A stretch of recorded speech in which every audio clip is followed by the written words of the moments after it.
¿Qué tal? ¿Cómo están? Bienvenidos a una nueva edición de Guitarras al Detalle. El otro día estuvimos viendo una Fender Select. Es un modelo de Stratocaster bastante, digamos, moderno, con líneas modernas.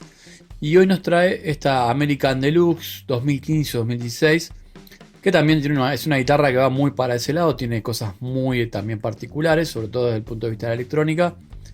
Desde el punto de vista de la estructura de la guitarra es muy similar, salvo obviamente por cuestiones estéticas como el tema de la tapa de maple flameado, que esta no trae.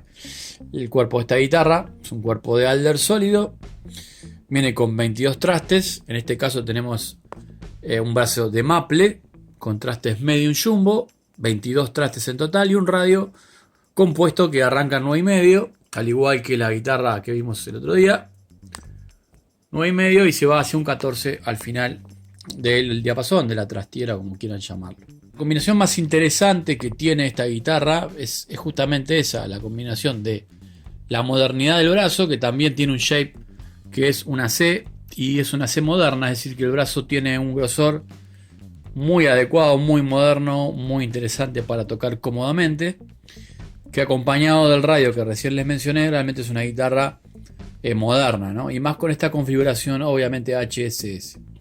En realidad es HSS, pero los dos micrófonos de arriba son noiseless, es decir, son humbuckers stack, ¿sí? Es decir, humbuckers en formato vertical, tienen dos bobinas, una arriba de la otra. El micrófono del puente es un Showbucker, ¿sí? De Tim Shaw, justamente, famoso diseñador de micrófonos.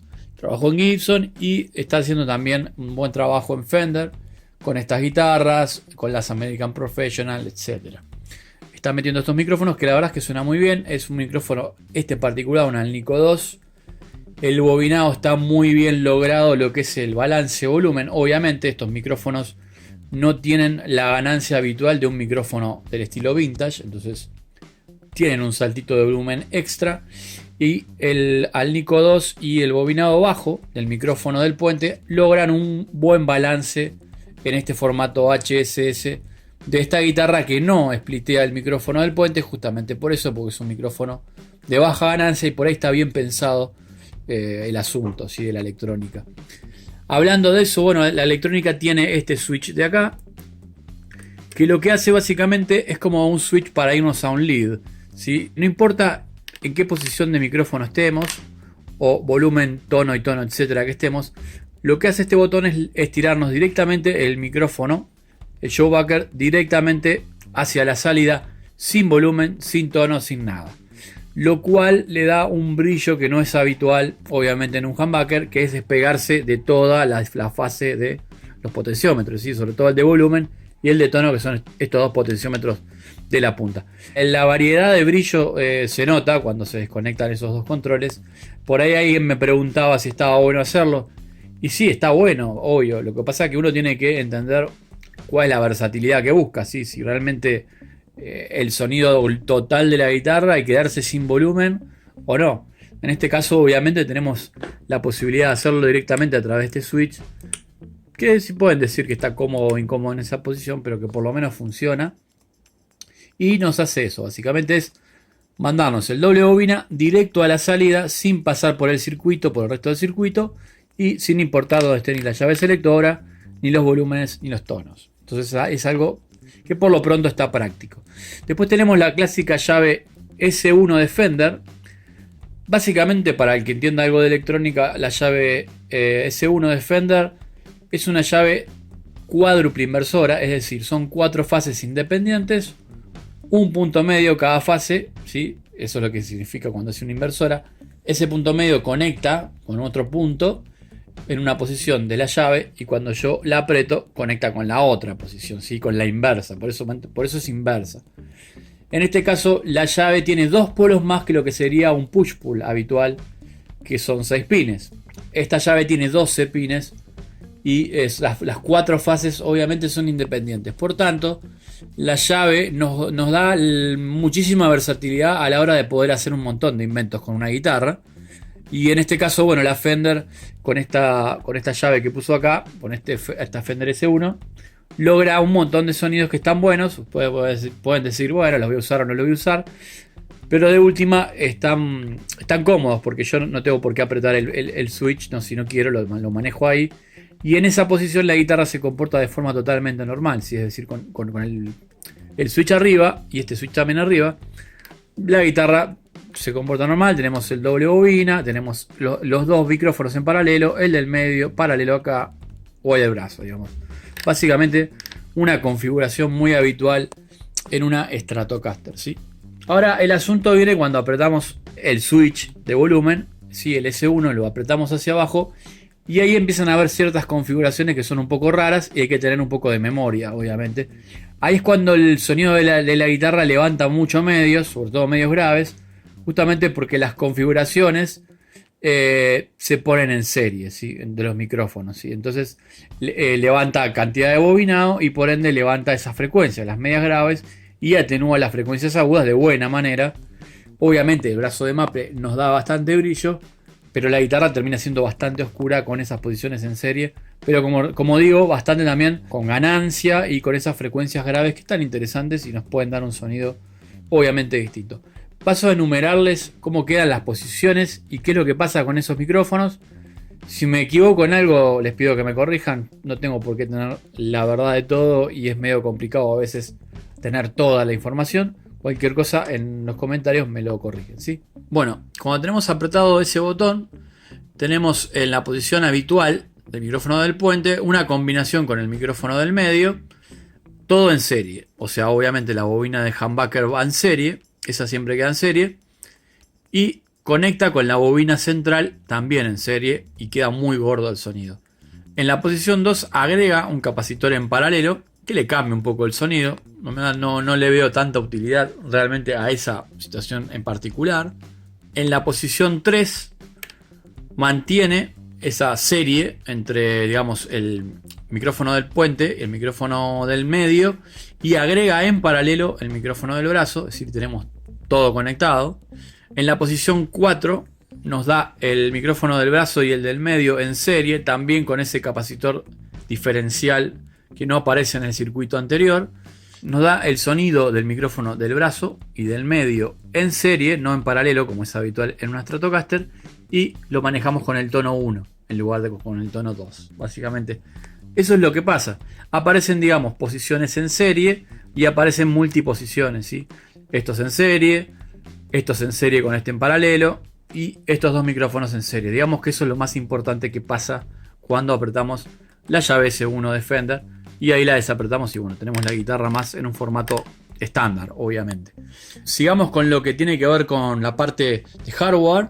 El puente es un puente súper macizo que está muy bueno y que tiene mucho que ver con los puentes, los viejos puentes de las American Standard, de la misma manera que de la misma manera que reseñamos la Select, y es muy similar.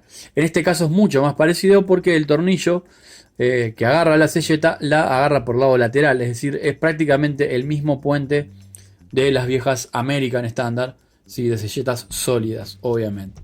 Aparece con este Pigware Tortoise. Si nos venimos a este lado, bueno, trae la Fender Roller Nuts famosa, ¿sí? A mucha gente me está preguntando por esta cejuela. Yo la tengo instalada en una de mis 3 guitarras, el Telecaster, hace, no sé, 14 años. Está buena la cejuela, hay que adaptarse. Tiene que ir muy bien con el radio de la guitarra. Tiene que estar bien ajustado, digamos, la canaleta donde va la cejuela tiene que estar perfectamente bien hecha. Y bueno, tienen obviamente menos rango para poder regular exactamente el radio, ¿sí? Entonces tienen que tener cuidado dónde van a montar esta cejuela si es que la quieren usar para reemplazar otra. La verdad es que prefiero que venga de fábrica, o prefiero en otro caso reemplazarla por algo de hueso, grafito o lo que quieran. Incluso si les va el metal y bueno, reemplácenla por una de bronce. La Fender Roller igualmente está buena porque bueno, tiene justamente eso, ¿no? Tiene 2 rulemanes, 2 bolillas que van al lado de abajo, que son aguantadas por esas piecitas chiquitas, que tienen que tener cuidado con estas piezas, ¿no? Si las ven ahí, yo se las voy a mostrar mejor. Bueno, ahí le voy a mostrar las piezas, ¿ven? Tienen las bolillas del lado de abajo y esto que está acá. Son unas piezas, sí, que tienen un ángulo recto como de 90 grados. Son muy frágiles estas piezas y son las que agarran las bolillas por donde pasa la cuerda. Si esta pieza la enganchan ustedes, por ejemplo, con lo que puede ser la funda de la guitarra, con la tela de la funda de la guitarra, lo que hacen es engancharla y va para atrás, ¿sí? Entonces deja de agarrar la bolilla y de esa manera pueden perderla. Pierden la bolilla, pierden el sistema. Y la verdad es que es muy complicada de encontrar. Tienen que después estar reemplazando todo. Ya ven que alguna de esas está un poquito fuera de lugar. Y eso justamente es un error de diseño, a mi gusto. ¿Sí? Creo que tendrían que haber agarrado el sistema de otra manera. ¿Sí? Esto tendría que haber continuado por arriba y no estar de esta manera, porque realmente enganchan muy fácil todo lo que sea de tela. Entonces cuiden ese detalle que no es menor. Tiene clavijas con bloqueo, las clavijas con bloqueo de Lux Locking Tanner que hemos estado reseñando varias veces. Yo tengo en mis guitarras, uso estas clavijas, me gustan, andan bien. Bueno, el logo Spaghetti, ¿sí? En color plateado. Y como ven, bueno, la cuerda queda bloqueada y solamente da 3/4 de vuelta nada más. Con eso queda bien afinada la guitarra. Tensor de 1/8, ¿sí? Pase fino, típico también de las guitarras americanas. No tiene bajacuerdas la guitarra, ¿sí? Justamente porque las clavijas estas con bloqueo vienen con bajadas, ¿sí? Vienen en bajadas. Si ustedes las compran, tienen que instalarlas de esta manera, porque así les dan el ángulo a la cuerda. De esa manera la guitarra evita tener los bajacuerdas. Algunas igual tienen bajacuerdas o hay gente que les pone. Y de esa manera tienen menos fricción. Justamente la idea es poder usarla con la palanca y no tener problema de afinación. Costó dejarla igualmente en el lugar que tenía que ir, pero ahora sí la guitarra está bien, está correcta, se puede usar la palanca y la guitarra no desafina, obviamente, con todos esos detalles. También se le hizo un rectificado de trastes, estaban muy marcados y muy desnivelados y ahí quedaron como nuevos, obviamente, y sin trastear en ningún lado. Quedaron perfectos y redondeados, ¿sí? Fundamental que queden y no molesten. Espero que les haya gustado esta review de esta Fender Deluxe con este micrófono hecho por Team Show, ¿sí? Este Showbacker. Y bueno, viene con esos noiseless que son la generación 3, ¿sí? Para aquellos que no les quede claro. Los resortes del trémolo, no lo vimos por atrás, pero bueno, está con la tapa. Los resortes de trémolo son unos resortes que son de color negro. Si ustedes los ven, tienen poca tensión. No está de más a veces agregar un estabilizador en el medio o algún resorte que tenga un poquito más de tensión y cruzar los otros dos. De esa manera van a tener algo más de estabilidad. Sí, ahí les muestro la parte de atrás. Bueno, está cerrado obviamente con su tapa de tortoise, ¿sí? El Shell Tortoise. Y hay gente que ve esto y me dice, pero tiene la masa fina. No, la masa se hace más gruesa realmente abajo y lo importante también es el material, ojo con eso. También tiene la tapa como en la Select y el rebaje ergonómico que está muy bien. Y el micro tilt también, ¿sí? Además de la marca, obviamente, en el chapón. Bueno, espero que les haya gustado esta nueva review de guitarras al detalle. Con esta guitarra Fender American Deluxe del 2015-2016. Una guitarra interesante, moderna, con lindos sonidos. Y bueno, si les gustó la review, comenten, disfruten y sigan interviniendo todos. La idea es justamente entre todos poder compartir información. Si quieren agregar alguna información que faltó, por favor háganlo. Y bueno, nos vemos en la próxima de Guitarras al Detalle. Chao.